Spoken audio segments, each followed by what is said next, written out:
Hello मेरे प्यारे बच्चों, कैसे हैं आप लोग। आशा करता हूं कि आप अच्छे होंगे और अपनी पढ़ाई आप बहुत अच्छे ढंग से कर रहे होंगे। तो आज मैं आपके सामने एक नए वीडियो के साथ और एक नए सब्जेक्ट के साथ आपके सामने आया हूं। और जैसे आप देख रहे हैं, ये फिज़िक्स आज से शुरू कर रहा हूं मैं। ये 10th क्लास का फिज़िक्स है, जिसमें हम लोग मुख्य रूप से टोटली 5 चैप्टर है। प्रकाश का परावर्तन, अपवर्तन, मानव नेत्र तथा रंग बिरंगा संसार, विद्युत और विद्युत धारा के चुंबकीय प्रभाव और ऊर्जा के स्रोत। तो आज हम लोग शुरू करेंगे प्रकाश का परावर्तन एवं अपवर्तन। ठीक है। और ये चैप्टर आपके एग्जाम के लिए, इससे objective type question plus subjective 2 number 5 number सवाल पूछा ही जाता है और काफ़ी आसान शब्दों में बारीकी से इसके बारे में हम लोग जानकारी हासिल करेंगे। ओके, तो ये चैप्टर है। इस चैप्टर को आप याद रखेंगे। ज़रूरी है कि हम क्या पढ़ रहे हैं, क्यों पढ़ रहे हैं, किस तरह से पढ़ रहे हैं, ये आपको आना चाहिए। मतलब कि जैसे होता है ना, बहुत सारे बच्चे कि क्या पढ़ रहे हो, तो फिजिक्स पढ़ रहे हैं, भौतिकी पढ़ रहे हैं, भौतिकी में क्या चल रहा है, कौन सा चैप्टर, उसको इसका पता ही नहीं होता है। तो ये पता होना चाहिए, ज़रूरी है कि हमें कौन सा सब्जेक्ट है, भौतिकी में क्या पढ़ रहे हैं, भौतिकी में कौन सा चैप्टर है, चैप्टर में उसमें कौन सा टॉपिक चल रहा है, ये सब की जानकारी होनी चाहिए। बच्चों को चैप्टर नेम याद होनी चाहिए और आप याद करेंगे इसको अच्छे से। ठीक है। तो इस चैप्टर में हम लोग आज स्पेशली प्रकाश के परावर्तन में हम लोग पढ़ेंगे आज प्रकाश क्या होता है, प्रकाश के गुण क्या होते हैं, और प्रकाश पुंज क्या होता है, और प्रकाश के परावर्तन के नियम क्या है, या प्रकाश का परावर्तन होता क्या है। इन सारी चीज़ों की जानकारी आज हम इस वीडियो के माध्यम से आप लोगों तक पहुंचाएंगे। ठीक है। तो चलिए शुरू करते हैं हम लोग।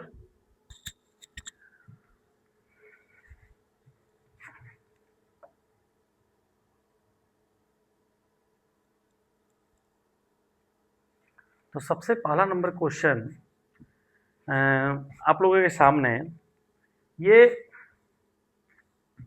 लाइट क्या होता है। लाइट, ये प्रकाश क्या है,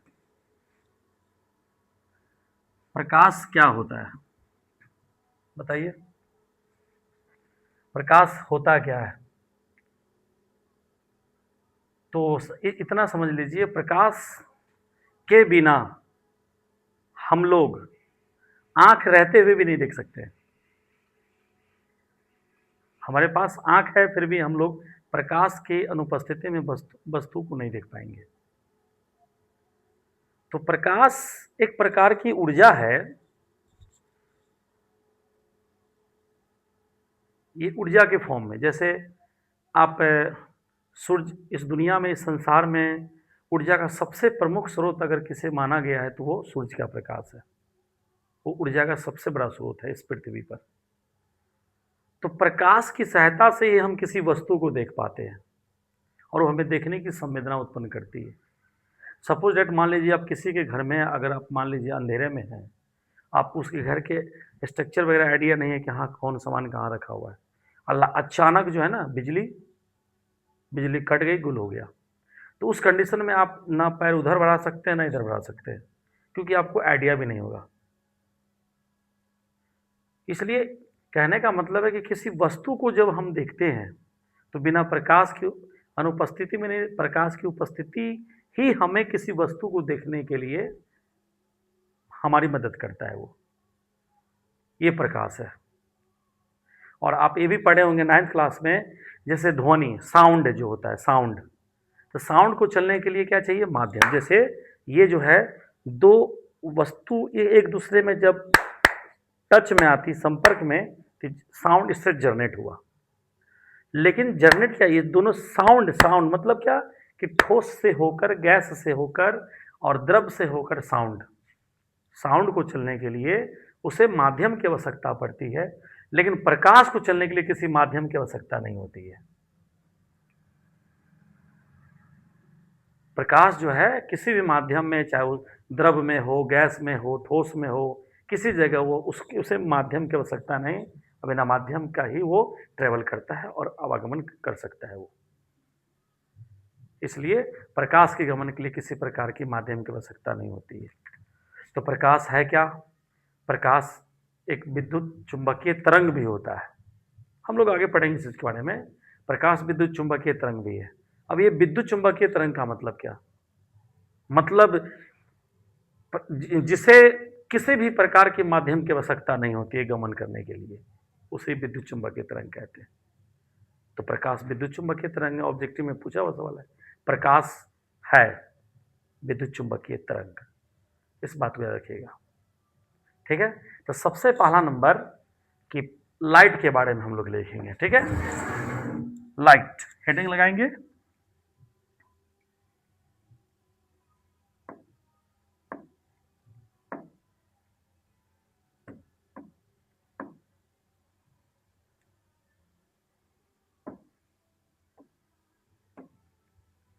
प्रकाश,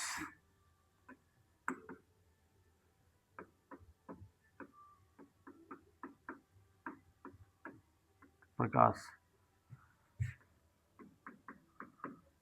प्रकाश व बाह्य कारक है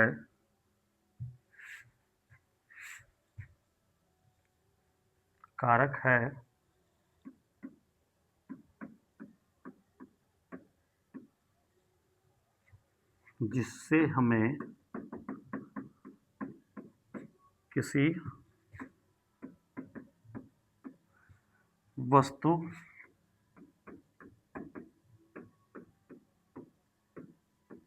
को देखने की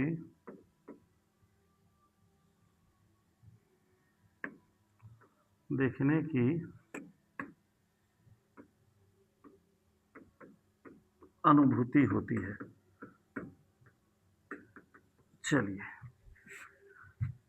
प्रकाश वह बाह्य कारक है जिससे हमें किसी वस्तु को देखने की अनुभूति होती है। या एक डेफिनेशन सिंपल सा, प्रकाश वह ऊर्जा है, प्रकाश वह ऊर्जा है जो हमें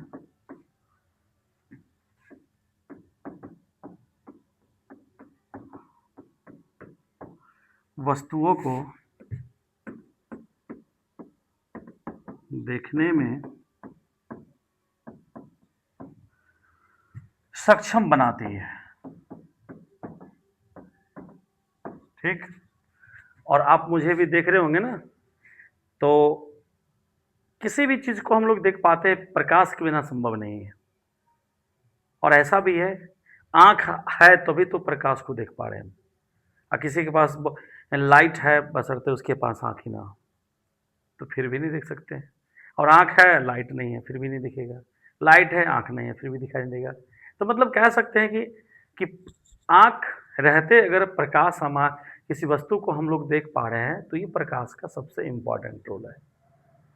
क्योंकि हम किसी भी वस्तु को बिना प्रकाश की सहायता से नहीं देख सकते हैं। टच तो कर सकते हैं, लेकिन देख नहीं सकते, उसका रंग रूप इत्यादि नहीं समझ सकते हैं। इस रंग भरी दुनिया, संसार में इत्यादि रंगीन दुनिया में इस चीज को हम लोग मतलब अगर प्रकाश उपस्थिति नहीं हो तो नहीं देख पाएंगे। इसलिए प्रकाश वह बाह्य भौतिक कारक होता है जो हमें किसी वस्तु को देखने की उस संवेदना व्यक्त करता है, अनुभूति करवाता है। प्रकाश की सहायता से हम किसी वस्तु को देख पाते हैं। ठीक है, तो एकदम सरल आसान शब्दों में, प्रकाश वह ऊर्जा है जो हमें वस्तुओं को देखने में सक्षम बनाती है, उसे हम प्रकाश कहते हैं। ठीक है, अब नेक्स्ट हम लोग पढ़ेंगे इसके बाद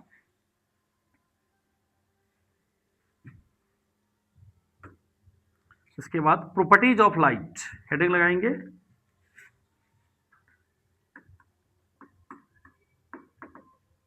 प्रॉपर्टीज ऑफ लाइट,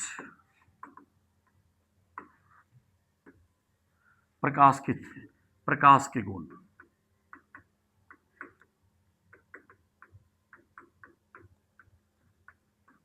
प्रकाश के गुण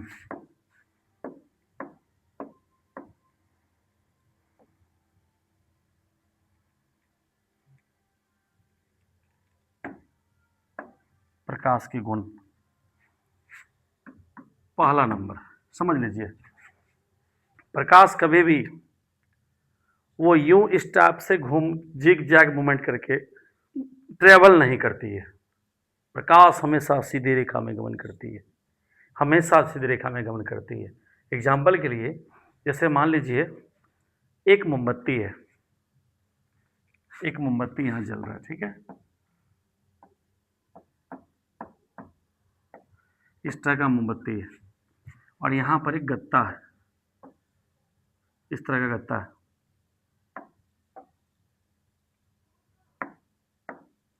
ये गत्ता यहाँ पर है और इसमें होल किया हुआ है।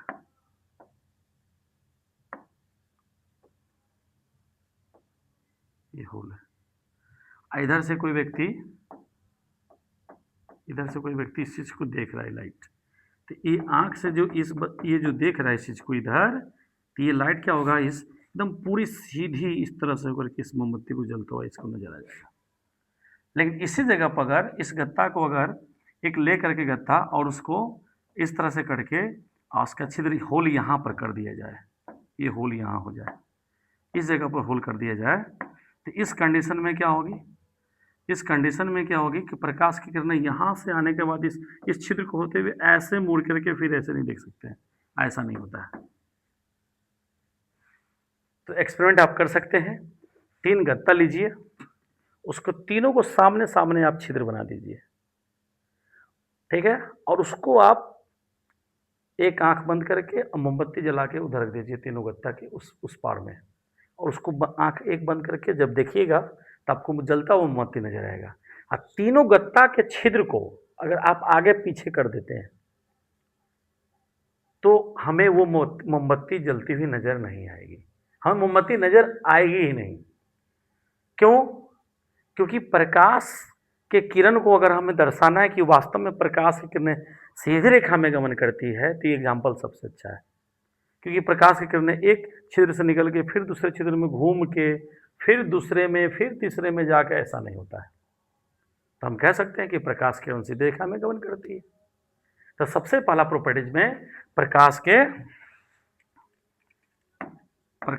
प्रॉपर्टीज ऑफ लाइट में सबसे पहला नंबर में ये हो जाएगा, प्रकाश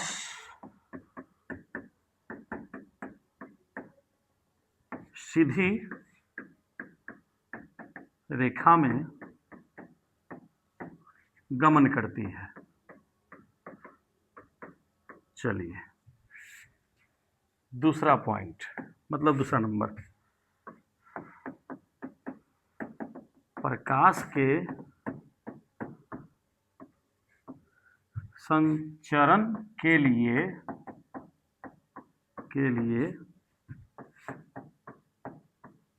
किसी माध्यम की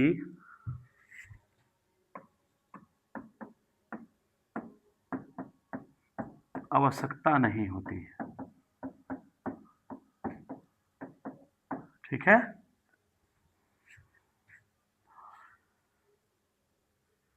ठीक है, नेक्स्ट, प्रकाश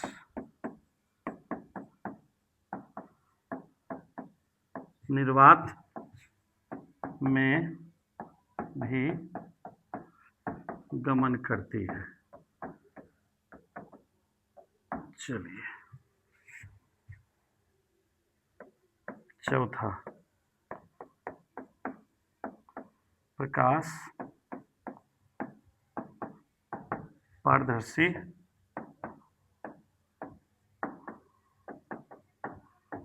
माध्यम जैसे कांच, वायु, पानी में पानी में से गुजर सकती है।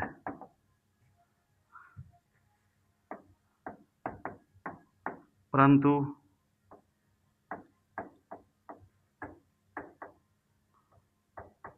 अपारदर्शी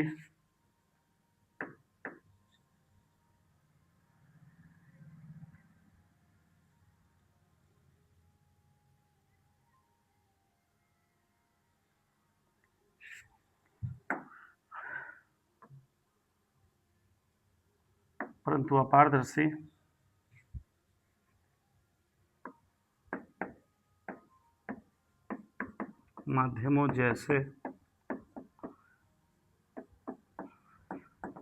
दीवार, किताब इत्यादि से नहीं पार कर सकती है। चलिए 5वां नंबर, विभिन्न माध्यमों में प्रकाश की चाल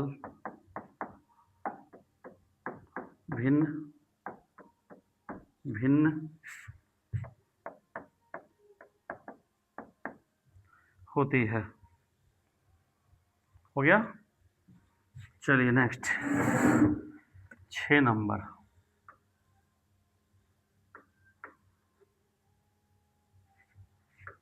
निर्वात में प्रकाश की चाल 3 × 10⁸ मीटर पर सेकेंड होता है। बहुत इम्पॉर्टेंट है ये, आपके बोर्ड में सवाल ये पूछा हुआ है कि निर्वात में प्रकाश की चाल कितनी होती है, और निर्वात में ही सबसे अधिक प्रकाश की चाल होती है। और निर्वात उस स्थान को कहते हैं, निर्वात उस स्थान को कहा जाता है जहाँ पर हवा नहीं होता है, जहाँ हवा नहीं पाया जाता है। वात मतलब हवा, निर मतलब नहीं। जहाँ हवा नहीं पाया जाता है उस स्थान को निर्वात कहते हैं। और निर्वात में प्रकाश की चाल 3 × 10⁸ मीटर पर सेकेंड होता है। ये आपके बोर्ड में सवाल पूछा हुआ है। ठीक है। चलिए नेक्स्ट,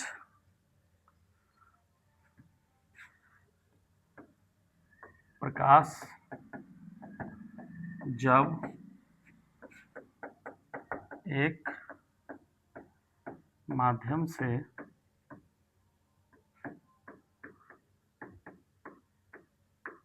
दूसरे माध्यम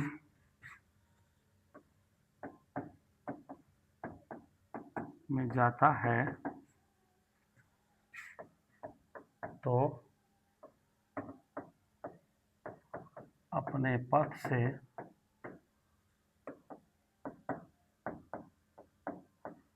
विचलित हो जाता है, विचलित हो जाता है। जो आगे हम लोग पढ़ेंगे इसके बारे में। नेक्स्ट 8 नंबर,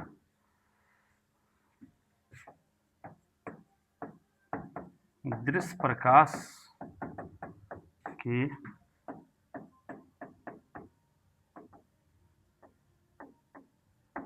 तरंगदैर्घ्य 4000 एंगस्ट्रॉम से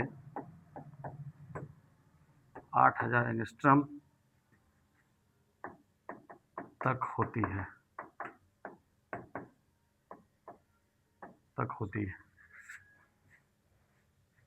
ठीक है।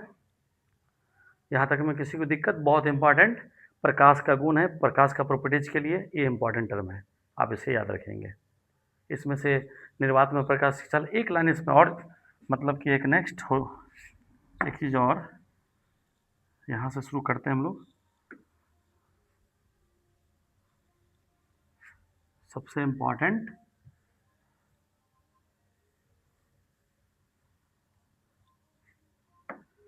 देखिए,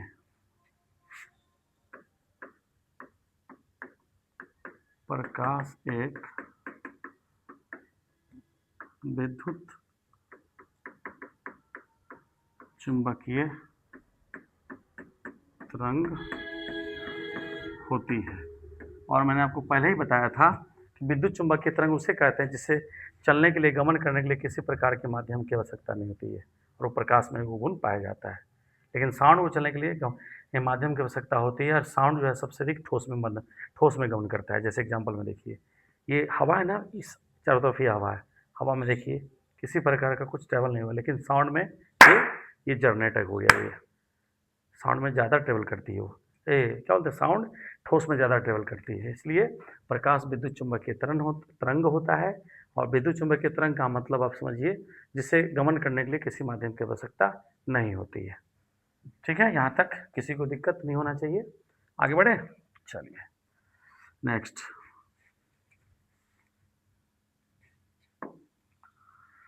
अब देखिए, अब हम लोग पढ़ेंगे next luminous object. Luminous object का मतलब होता है प्रतिदीप्त या दीप्त वस्तुएं, मतलब जो वस्तु स्वयं प्रकाश उत्पन्न करती है, जैसे सूर्य है, लंटेन है, टॉर्च है, ट्यूबलाइट है, जो स्वयं उत्सर्जित करती है प्रकाश, उसे ही दीप्त वस्तु कहते हैं। और जो नहीं करती उसे अदीप्त वस्तु कहते हैं। तो सिंपल सा डेफिनेशन हो जाएगा इसके लिए, दीप्त वस्तु के लिए हिंदी दीप्त वस्तु, दीप्त दीप्त वस्तु क्या हो जाएगा डेफिनेशन इसके लिए, ये वस्तुएं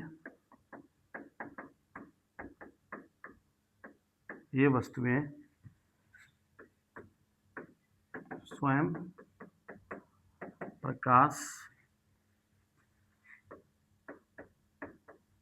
उत्पन्न करती है, दीप्त वस्तुएं कहलाती है।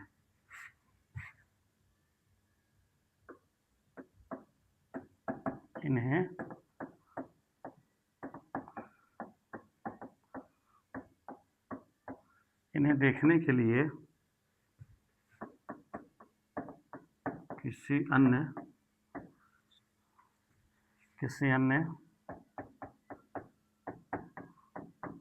प्रकाश की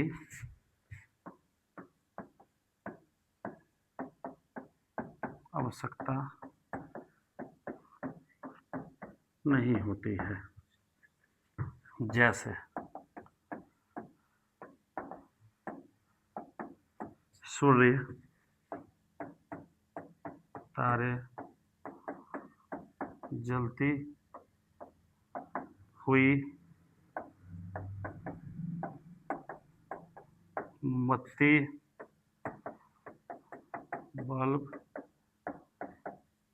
इत्यादि। ठीक है, आसान सा चीज़ है, इसमें ज़्यादा टेंशन की जरूरत नहीं है। कि दीप्त वस्तुएं उसे कहते हैं जो स्वयं प्रकाश उत्सर्जित करती है और इन्हें देखने के लिए किसी प्रकार की वस्तु की आवश्यकता नहीं पड़ती है, उसे ही हम लोग दीप्त वस्तु कहते हैं। जैसे सूर्य, तारा, जलती हुई मोमबत्ती, बल्ब इत्यादि, ये सब क्या है, दीप्त वस्तुएं जो स्वयं प्रकाश उत्सर्जित करे, जिसमें स्वयं का प्रकाश। ठीक है, लेकिन इसमें याद रखिएगा कि तारा खुद का प्रकाश इसका तारे के पास नहीं होता, ये सूर्य के प्रकाश से तारे चमकते हैं। लेकिन इसे देखने के लिए हमें दूसरे चीज़ की लाइट की आवश्यकता थोड़ी पड़ती है। मतलब सूर्य को, तारा को, जलती हुई मोमबत्ती को, उसमें अब बल्ब ऑन है, जल रहा है, उसको उस पर टॉर्च जलाएंगे, ऐसा थोड़ी होता है। नहीं नहीं, वो खुद जल रहा है, तो उसे देखने के लिए हमें लाइट की आवश्यकता नहीं पड़ती है, क्योंकि वो खुद लाइट दे रहा है। ठीक है, चलिए अब नेक्स्ट नॉन ल्यूमिनस ऑब्जेक्ट, मतलब अदीप्त वस्तुएं।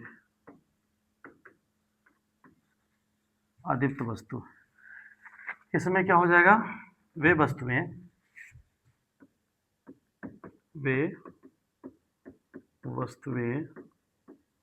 जो स्वयं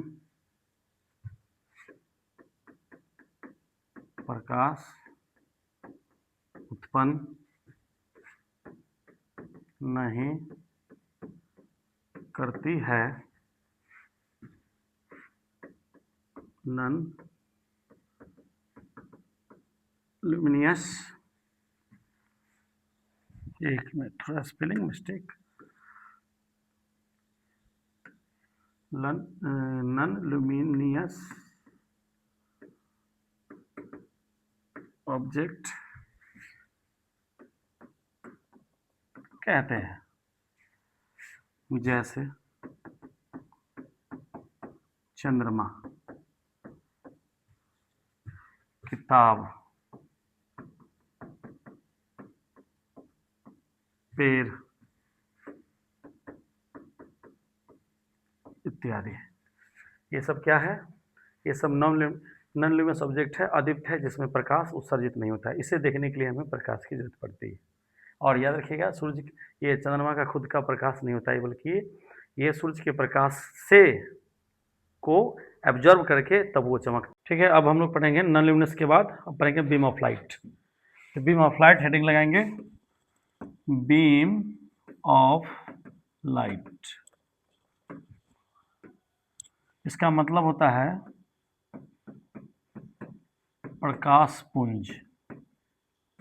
समझिए इसको, प्रकाश पुंज मतलब प्रकाश के किरणों को या किरणों के समूह को प्रकाश पुंज कहते हैं। बहुत सारे किरण जब एक साथ आते हैं तो उसे किरण पुंज कहा जाता है। तो इसका डेफिनेशन क्या हो जाएगा? इसका डेफिनेशन हो जाएगा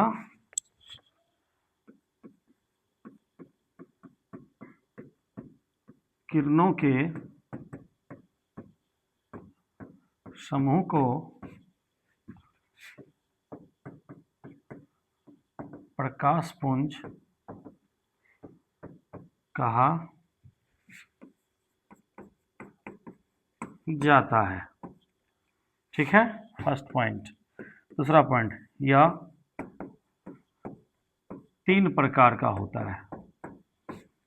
3 प्रकार का होता है। ठीक है, तो 3 प्रकार में कौन कौन सा होता है इसको देखिए। जैसे आप इस चीज को गौर कीजिएगा कि ये एक किरण है और प्रकाश की किरण को हम लोग वो तीर चिन्ह से दर्शाते हैं, ऐसे ये प्रकाश की किरण हुआ। तो जब प्रकाश की किरणें जब समूह में होती है तो उसे हम लोग किरण पुंज कहते हैं, मतलब बीम ऑफ लाइट कहते हैं। तो जब किरण पुंज, ये समांतर किरण पुंज का उदाहरण हुआ, समांतर किरण पुंज का उदाहरण हुआ, क्योंकि समांतर किरण पुंज का मतलब क्या कि ये तीनों किरणें जो है यहाँ से लेकर यहाँ तक की बीच की दूरी सब जगह क्या है, सब समान है, इसलिए इसको बोलते हैं समांतर किरण पुंज। और सूर्य से आने वाली जो प्रकाश की किरणें होती है वो समांतर किरण पुंज का उदाहरण होता है। ठीक है, इसके बाद एक किरण क्या होती है, एक बिंदु से विभिन्न दिशाओं में निकलती है, एक बिंदु से विभिन्न दिशाओं में निकलती है, जिसे हम लोग बोलते हैं डाइवर्ज या डाइवर्जेंट किरण पुंज। एक में क्या होता है कि एक बिंदु पर विभिन्न दिशाओं से प्रकाश की किरणें आती है, विभिन्न दिशाओं से प्रकाश की किरणें आती है, जिसको हम लोग कहते हैं कॉन्वर्जेंट। ठीक है, तो यहाँ तक किसी को दिक्कत?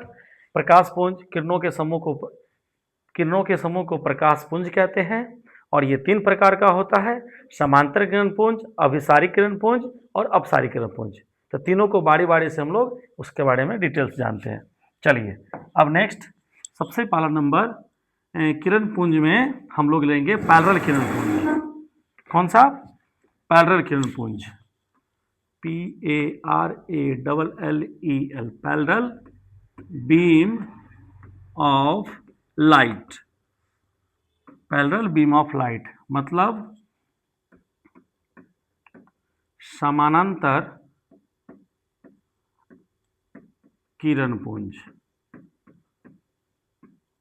किरण पुंज लिखिएगा, जिस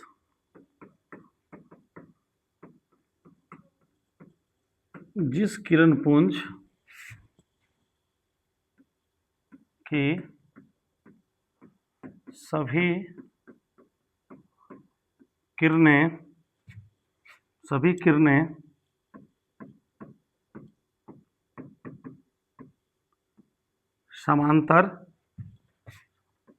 समानांतर होती है,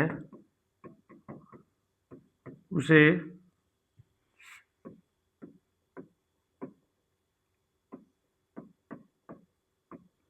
समानांतर किरण पुंज कहते हैं। लिख लीजिए जैसे में सूर्य से आती हुई प्रकाश की किरणें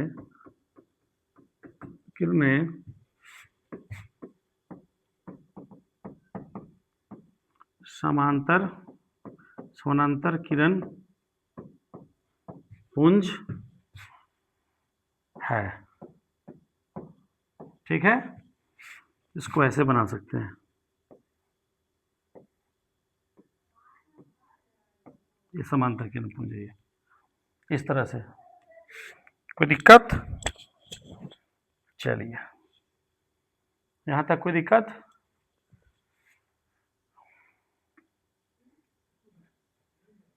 नेक्स्ट, अब हम लोग चलते हैं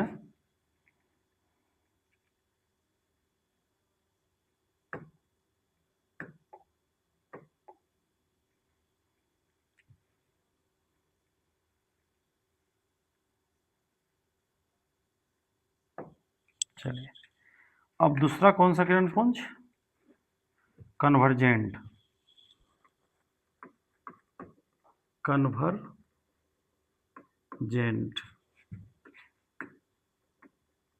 बीम ऑफ लाइट, मतलब अभिसारी किरण पुंज। ठीक है, जिस किरण पुंज की सभी किरणें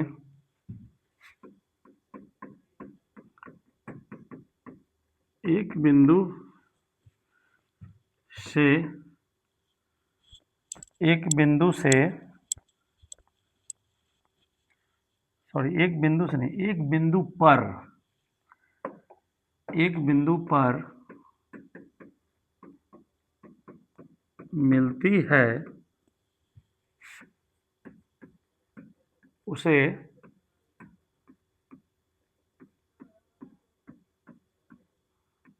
अभिसारी किरण पुंज कहते हैं। चलिए, क्या कहता है? जिस किरण पुंज की सभी किरणें एक ही बिंदु पर मिलती हैं, एक ही बिंदु पर मिलती है,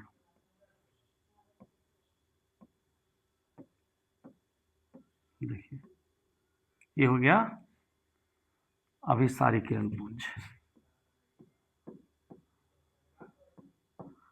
अभिसारी किरण पुंज। चलिए, अब नेक्स्ट, ये दूसरा था, अब तीसरा, डाइवर्जेंट बीम ऑफ लाइट। इसका मतलब अपसारी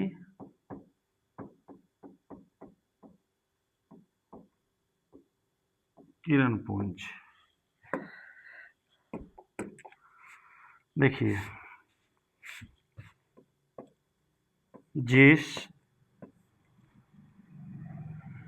जिस प्रकाश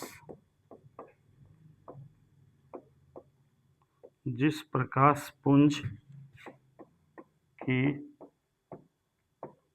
सभी किरणें एक बिंदु से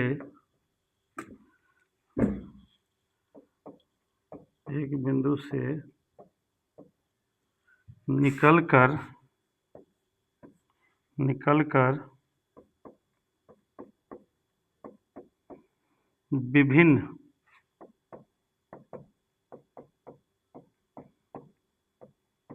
विभिन्न दिशाओं में फैल जाती है, उसे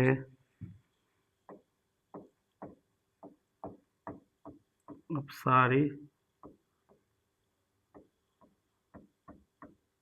किरण पुंज कहते हैं। इसके लिए चित्र क्या बन जाएगा, देखिए एक बिंदु हुआ कि विभिन्न दिशाओं में ये फैल जा रही है, ये तो 3 प्रकार के हम लोगों ने पढ़ा कि ये बीम ऑफ लाइट, पैरेलल जो समानांतर चलती है, जो सूर्य से प्रकाश की आती हुई प्रकाश की किरणें वो समांतर हुई। एक होता है कन्वर्जिंग, कन्वर्जिंग का मतलब एक बिंदु पर विभिन्न दिशाओं से प्रकाश की किरणें आकर मिलती है, उसको कन्वर्जिंग बोलते हैं, मतलब अभिसारी। एक होता है एक ही बिंदु से निकलकर विभिन्न दिशाओं में फैल जाती है, उसे डाइवर्जेंट बीम ऑफ लाइट कहा जाता है। ठीक है, यहाँ तक किसी को दिक्कत? चलिए अब नेक्स्ट, अब हम लोग पढ़ेंगे ऑप्टिकल मीडियम।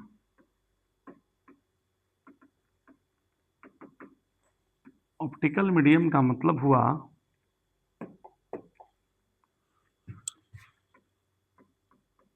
प्रकाशीय माध्यम। ये प्रकाशीय माध्यम क्या होता है बताइए? प्रकाशीय माध्यम का मतलब क्या हुआ कि वह माध्यम जिससे होकर प्रकाश की किरणें गुजर जाए, जैसे पानी, कांच, हवा, ताप, ये सब क्या है? ये प्रकाशीय माध्यम है जिससे प्रकाश निर्गत हो जाती है और आर पर हमें दिखाई देता है, उसे ही हम प्रकाशीय माध्यम कहते हैं।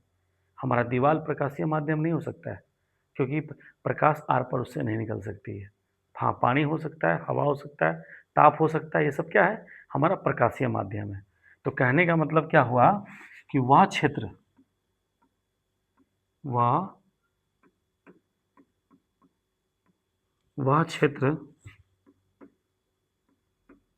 जिससे होकर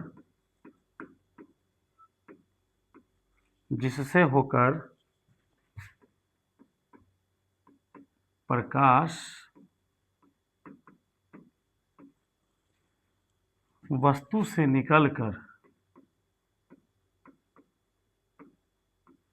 वस्तु से निकलकर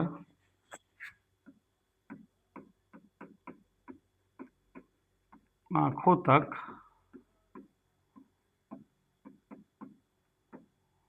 पहुंचती है, उसे ही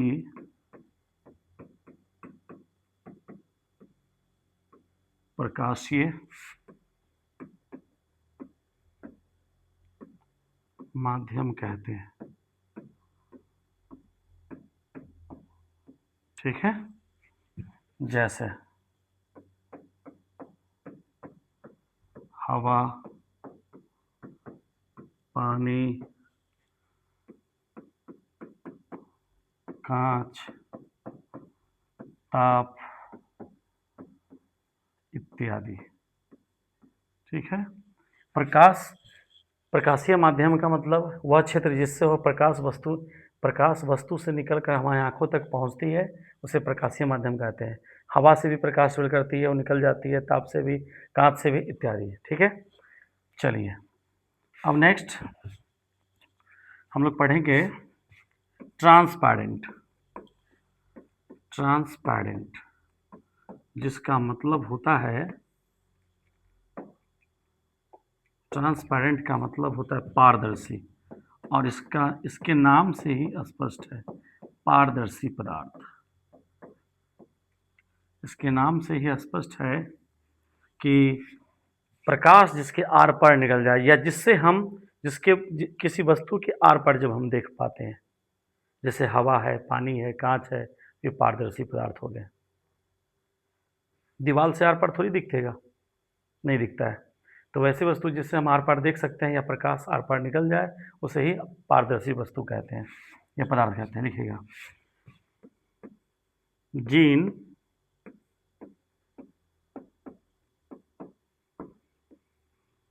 जिन पदार्थों से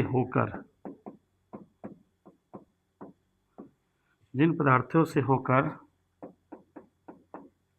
प्रकाश पूर्ण रूप से आर पार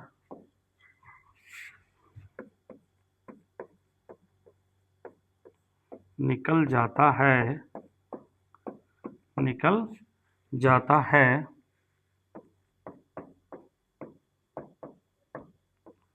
पारदर्शी पदार्थ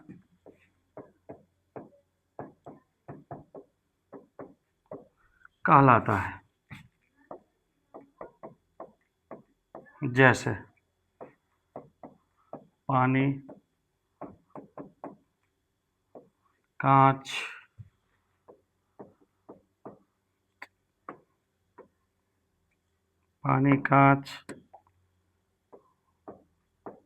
हवा इत्यादि। ठीक है। तो पारदर्शी पदार्थ का मतलब जिन पदार्थों से होकर प्रकाश पूर्ण रूप से आर पार निकल जाता है उसे पारदर्शी पदार्थ कहते हैं, जैसे हवा, कांच, पानी इत्यादि। चलिए अब नेक्स्ट हम लोग पढ़ेंगे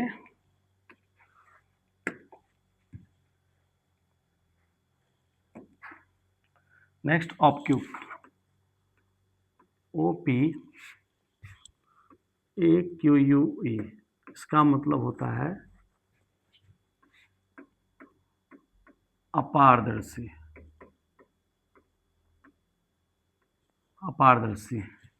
तो इसके नाम से स्पष्ट हो रहा है,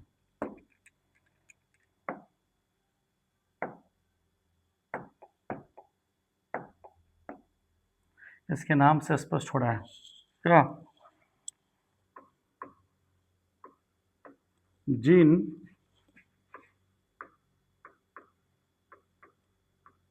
पदार्थों से होकर प्रकाश बाहर या आर पार नहीं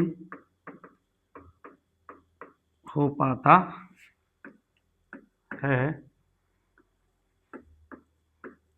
उसे ही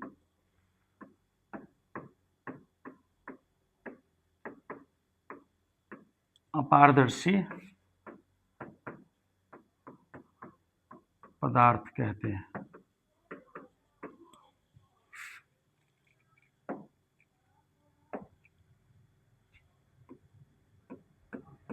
जैसे दीवार, किताब,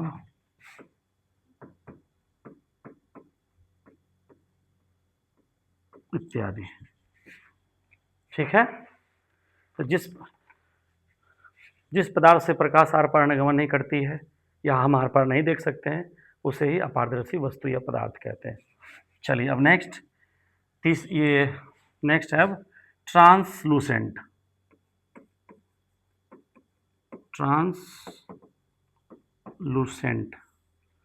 जिसका मतलब पारभासी, मतलब प्रकाश की किरणें पूरी तरह से एक पारदर्शी मतलब प्रकाश की किरणें आर पार पूरी तरह से निकल गई। एक में है कि पूरी तरह से नहीं निकला, मतलब आर पार हो ही नहीं सकता है, मतलब उसको देख नहीं सकते हैं। इसमें क्या कहता है, इसमें कहने का मतलब कि प्रकाश आर पार होगी लेकिन थोड़ी सी मात्रा में होगी, मध्य धुंधला जिसको बोलते हैं, घिसा हुआ कांच, तेल लगा हुआ कागज, वो सब क्या है, वो पारभासी है, जिससे प्रकाश पूरी तरह से आर पार गमन नहीं कर सकती है। चलिए, इसमें क्या हो जाएगा, पारभासी में जिन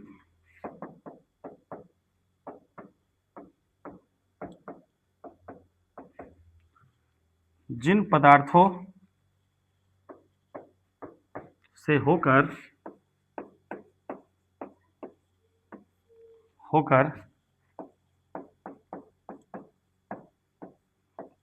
प्रकाश की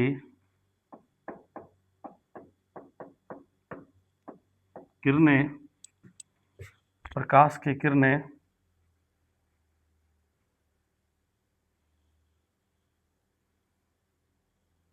जिन पदार्थों से होकर प्रकाश की किरणें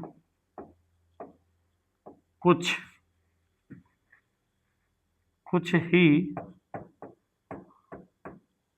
अंश बाहर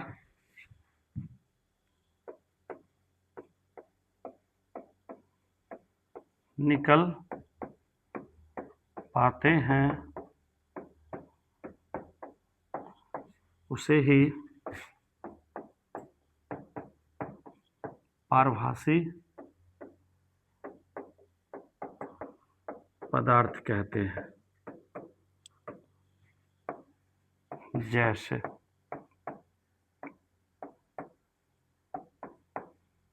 घिसा हुआ कांच, तेल लगा हुआ कागज। ठीक है, तो जिससे प्रकाश पूरी तरह से आर पार निकल जाए पारदर्शी, जिससे पूरी तरह से ना निकले उसको अपारदर्शी, जिससे थोड़ी मात्रा में प्रकाश का कुछ अंश बाहर निकल जाए उसे हम लोग पारभासी कहते हैं। जैसे घिसा हुआ कांच और तेल लगा हुआ कागज। यहाँ तक किसी को दिक्कत? चलिए अब नेक्स्ट, अब हम लोग नेक्स्ट पढ़ेंगे। देखिए, रिफ्लेक्शन का मतलब समझ लीजिए एक पहले पॉइंट।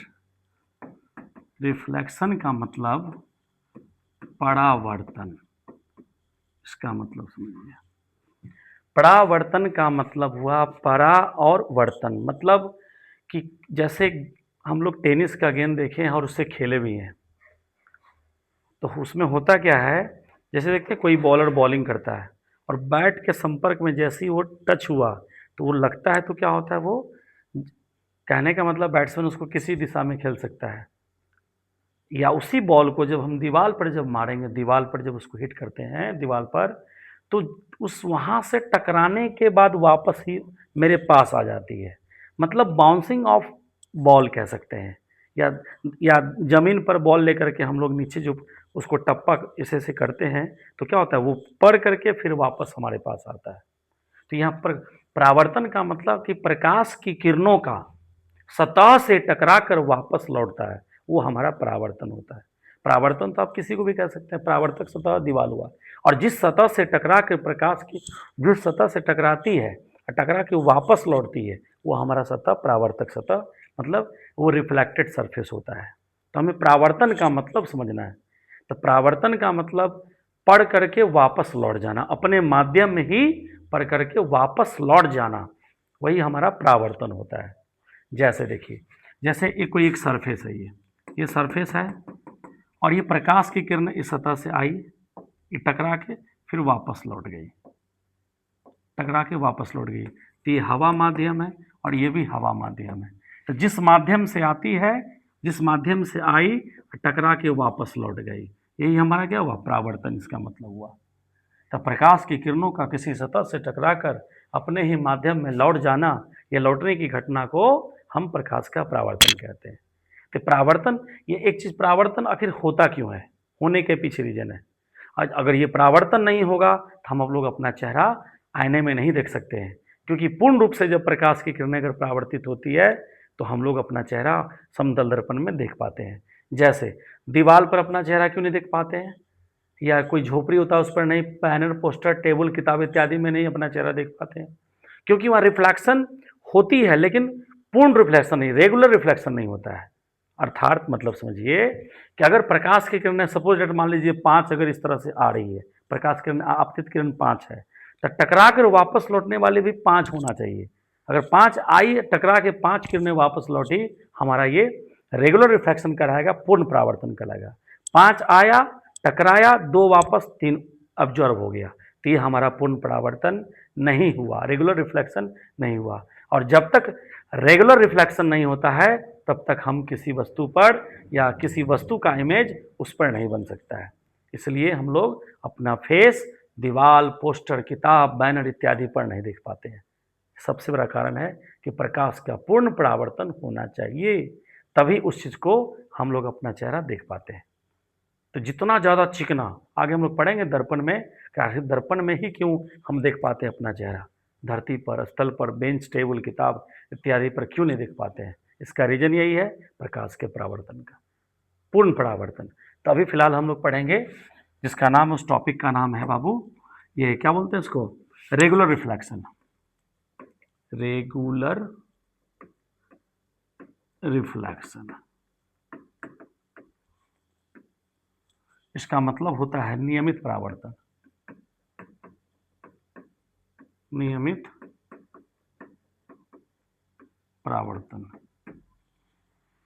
मतलब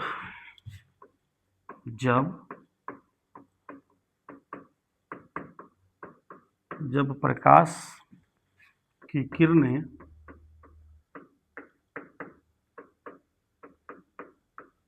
किसी, जब प्रकाश की किरणें, एक मिनट, जब प्रकाश की किरणें चिकनी एवं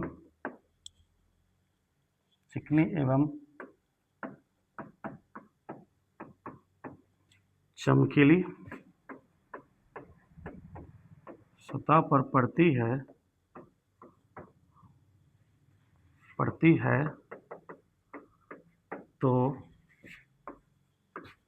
वे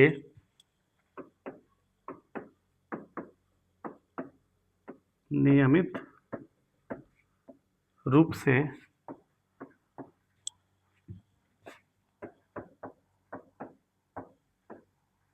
परावर्तित हो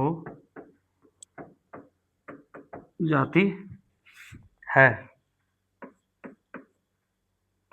ऐसे परावर्तन को ही नियमित परावर्तन कहा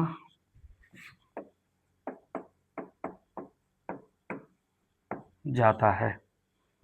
डायग्राम देखिए, एक सरफेस है, इसको हम लोग कहते हैं समतल दर्पण, और नीचे जो हम ऐसे ऐसे कर रहे हैं इसका मतलब होता है पेंटेड, मतलब कले किया हुआ, मतलब रंगा हुआ, ठीक है। तो ये प्रकाश की किरणें ये आई और सतह से टकरा कर वापस लौट गई अपने ही माध्यम में। तो यहाँ हमारा क्या हुआ, रेगुलर रिफ्लेक्शन हुआ, मतलब किरणों का पूर्ण परावर्तन हुआ। इस कंडीशन में हम लोग कह सकते हैं कि जब प्रकाश की किरणें चिकनी एवं चमकीली सतह पर पड़ती है तो वे नियमित रूप से परावर्तित हो जाते हैं। एक किरणें आई, टकरा के वापस गई, तो यहाँ पूर्ण परावर्तन हुआ। इसका जस्ट अपोजिट आपको है अनियमित परावर्तन। किरणें तो जरूर आएगी 4-5, लेकिन वो 4-5 वापस फिर माध्यम में नहीं लौटेगी, 1-2 लौटेगी, बाकी नहीं लौटेगी। तो इस कंडीशन में हम अपना इमेज इस पर नहीं देख सकते हैं। और ये जो देख रहे हैं आप, ये समतल दर्पण बना हुआ है, इसके बारे में हम लोग डिटेल्स और आगे नेक्स्ट पढ़ेंगे, ठीक है। यहाँ तक किसी को दिक्कत? चलिए अब नेक्स्ट है इरेगुलर रिफ्लेक्शन, मतलब अनियमित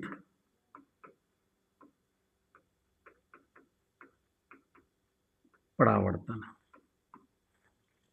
ठीक। जब प्रकाश की किरणें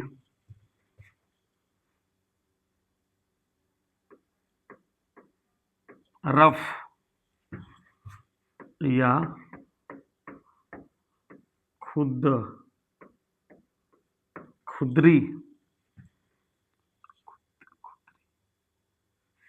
की जगह आप लिख सकते हैं यहाँ पर रुखरी,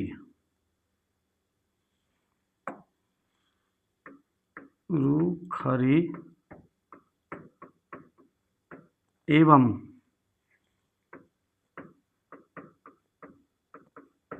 चमकीली सतह पर पड़ती है तो वे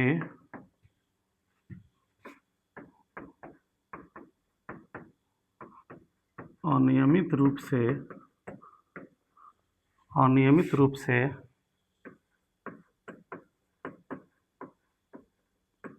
परावर्तित हो जाती है। ऐसे परावर्तन को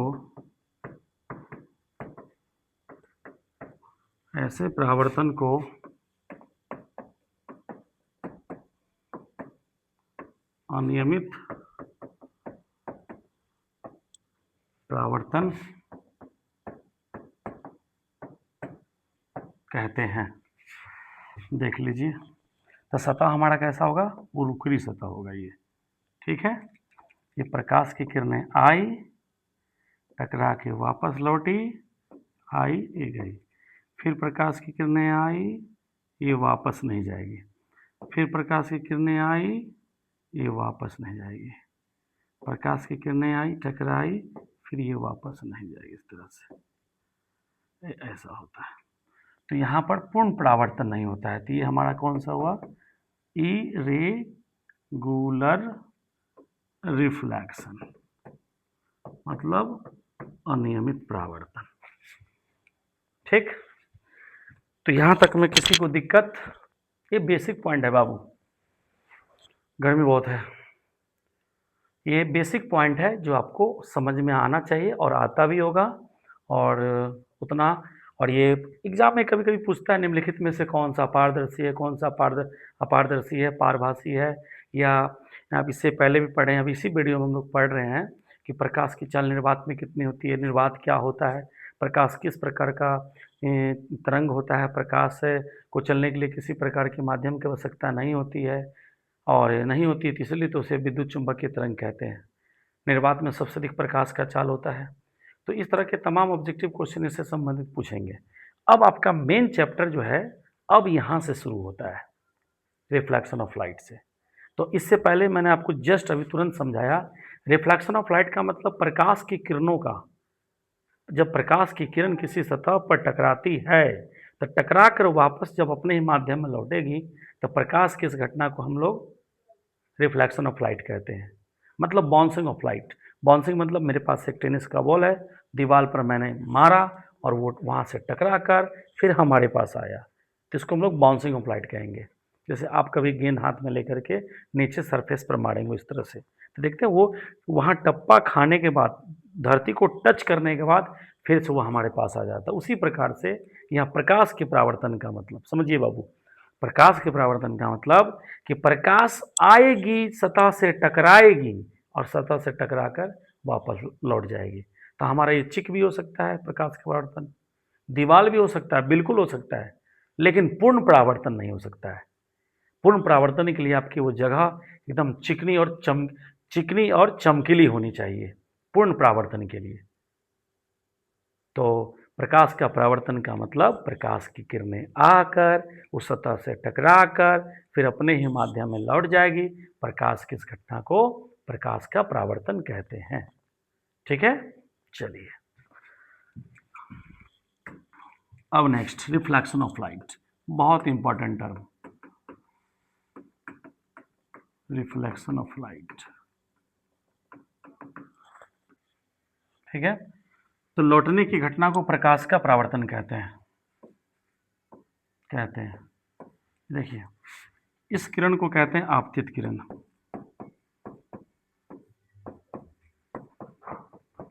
आपतित किरण, इसे कहते हैं